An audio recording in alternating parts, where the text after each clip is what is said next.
The Mitten, adapted and illustrated by Jen Brett. There's a mitten in the snow. I wonder why the mitten is there.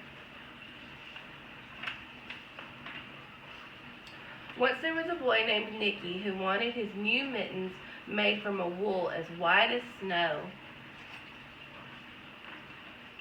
At first, his grandmother Baba did not want to knit white mittens.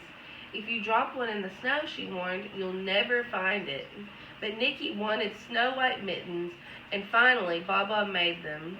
What do you think Nicky said to Baba?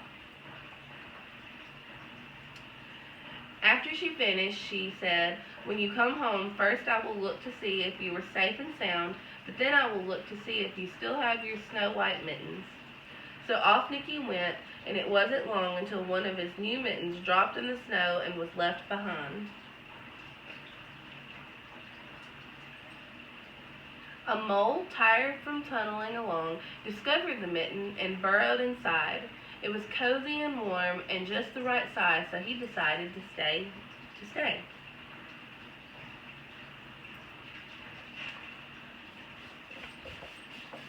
A snowshoe rabbit came hopping by.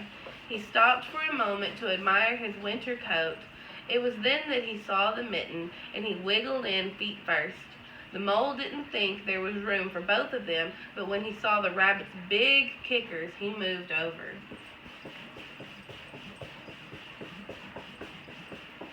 Next, a hedgehog came snuffling along. Having spent the day looking under wet leaves for things to eat, he decided to move into the mitten and warm himself. The mole and the rabbit were bumped and jostled, but not being ones to argue with someone covered with prickles, they made room.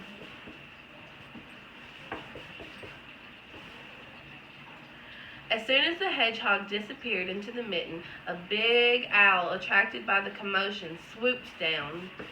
When he decided to move in also, the mole, the rabbit, and the hedgehog grumbled. But when they saw the owl's glinty talons, they quickly let him in. Why do you think they let the owl in from seeing his glinty talons? Up through the snow appeared a badger. He eyed the mitten and began to climb in. The mole, the rabbit, the hedgehog, and the owl were not pleased. There was no room left, but when they saw his diggers, they gave him the thumb.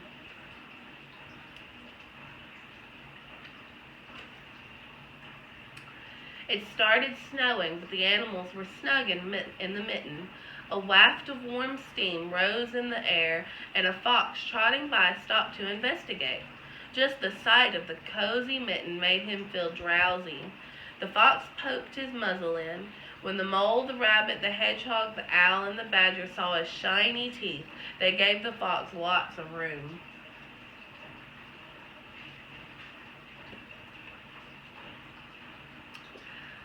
A great bear lumbered by.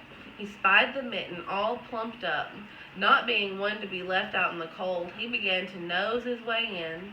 The animals were packed in as tightly as could be, but what animal would argue with a bear?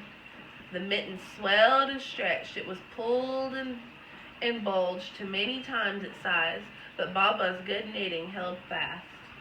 How do you think the bear fit inside the mitten? Along came a meadow mouse, no bigger than an acorn. She wriggled into the one space left and made herself comfortable on top of the great bear's nose.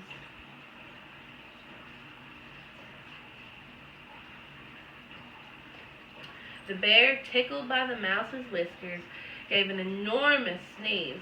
Ah, ah, achoo! The force of the sneeze shot the mitten up into the sky and scattered the animals in all directions. Why did all the animals come out of the mitten? On his way home, Nicky saw a white shape in the distance.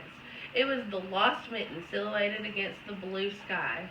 Do you think this mitten was bigger than his other mitten?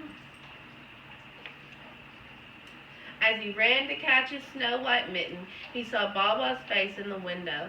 First she looked to see if he was safe and sound, and then she saw that he still had his new mittens. The end.